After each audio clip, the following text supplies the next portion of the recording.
करवा चौथ व्रत की कहानी।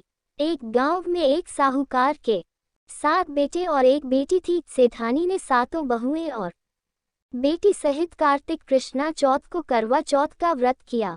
साहूकार की लड़की को उसके भाई बहुत प्यार करते थे, उसको साथ लेकर खाना खाते थे। भाइयों ने बहन को खाने के लिए बोला तो बहन भाइयों से बोली, भाई आज तो मेरे करवा चौथ का व्रत है, इसलिए आज जब चांद उगेगा तब चांद के अर्घ्य देकर खाना खाओगी। भाइयों ने चांद उगने का इंतजार किया पर चांद नहीं दिखा। व्याकुल होकर उन्होंने एक उपाय सोचा कि ऐसे तो बहन भूखी रहेगी, इसलिए एक भाई ने दीपक लिया, एक ने चलनी ली और पहाड़ी पर चढ़कर दीपक जलाकर चलनी लगा दी। दूसरे भाइयों ने संकेत मिलते ही बहन से कहा, बहन चांद दिख गया।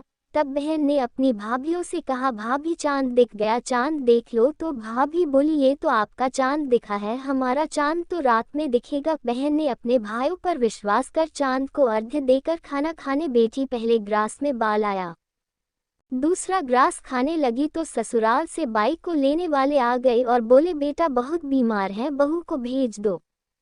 माँ ने जैसे ही कपड़े निकालने के लिए बक्सा खोला तो काले नीले व सफेद वस्त्र ही हाथ में आए। माँ ने एक सोने का सिक्का पल्ले के बांध दिया और बोली, रास्ते में सबके पाँव छूती जाना और जो अमर सुहाग की आशीष दे उसे देना। सारे रास्ते पाँव छूती गई पर किसी ने अमर सुहाग की आशीष न दी। ससुराल के दरवाजे पर 8 साल की जेठूती खड़ी थी, उसके पाँव छूने पर वह बोली कि सीली हो, सपूती हो, 7 पूत की माँ हो। यह सुनते ही सोने का सिक्का निकालकर उसे दे दिया और पल्ले की गांठ बांध ली। अंदर गई तो पति मरा पड़ा था। बहू ने अपने मरे हुए पति को जलाने के लिए नहीं ले जाने दिया और अपने मरे हुए पति को लेकर एक कुटिया जो गांव के बाहर थी उसमें जाकर अपने पति का सिर गोद में लेकर बैठ गई। इससे सब परिवार व गांव वाले उससे नाराज हो गए और सब ने उससे दूरी बना ली। उसकी कुटिया की तरफ कोई नहीं जाता। एक छोटी जेठूती उसको खाना दे आती और कहती, मुर्दा सेवती रोटी ले। कुछ समय के बाद माघ की तिल चौथ आई और बोली, करवा ल तू करवा ल, भाया की प्यारी करवा ले, दिन में चांद उगानी करवा ले। तब वह चौथ माता के पाँव पकड़ के बैठ गई, हे चौथ माता, मेरा उजड़ा सुहाग तो आपको लौटना ही पड़ेगा। नादानी में हुई गलती की इतनी बड़ी सजा मत दो माँ, मुझे मेरी गलती का पश्चाताप है, मैं आपसे हाथ जोड़कर प्रार्थना करती हूँ। तब चौथ माता बोली, मुझसे बड़ी तो बैशाख की चौथ है, वो आएगी तो उससे तेरा सुहाग मांगना। इसी तरह बैशाख की चौथ आई, उसने कहा भादवे की चौथ आएगी तो तुझे सुहाग देगी। थोड़े समय बाद भादुड़ी चौथ माता आई तो उसने भी यही सब कहा तो पाँव पकड़कर बैठ गई और रोने लगी। उसकी करुण पुकार सुनकर भादुड़ी चौथ माता बोली,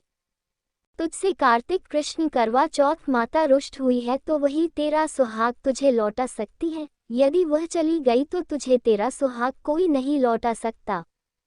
कार्तिक का महीना आया, चौथ माता स्वर्ग से नीचे उतर आई और गुस्से से बोली, 7 भाया की बहन करवा ले, दिन में चांद उगानी करवा ले, व्रत भानडन्नी करवा ले। साहूकार की बेटी ने चौथ माता के पाँव पकड़ लिए व विलाप करने लगी, हे चौथ माता, मेरी बिगड़ी आपको बनानी ही पड़ेगी। इस जग में माँ से बकर कोई नहीं है, माँ ही बेटी का दुख दूर कर सकती है। माँ का हृदय अत्यंत विशाल होता है। माँ मुझ अभागिन पर अपनी कृपा दृष्टि बरसाओ। चौथ माता उसकी सच्ची भक्ति व त्याग से प्रसन्न हो गई और उसे अखंड सौभाग्यवती का आशीर्वाद देते ही उसका पति जीवित हो गया और माँ अंतर्ध्यान हो गई। पति उठा और बोला, मुझे बहुत नींद आई। वह बोली, मुझे 12 महीने हो गई आपकी सेवा करते, मुझे तो चौथ माता ने सुहाग दिया है। जब जटूती रोटी देने आई तो उसे काकी की बात करने की आवाज आई तो घर जाकर बताया। सासू जी ने आकर देखा तो बहू व बेटा दोनों जिम रहे हैं, वह चौपड़ पासा खेल रहे हैं। सासू जी यह सब देखकर प्रसन्न होकर पूछने लगी, ये सब कैसे हुआ? तो बहू बोली, चौथ माता ने अखंड सौभाग्य की आशीष दी है।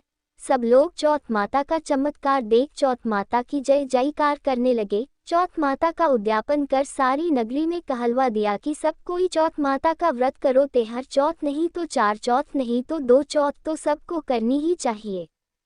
हे चौथ माता, जैसे अमर सुहाग साहूकार की बेटी को दिया वैसा सबको देना, सभी पर अपनी कृपा बनाए रखना। विधि विधान से कहानी कहने सुनने वालों भक्तों पर सदैव अपनी कृपा बनाए रखना।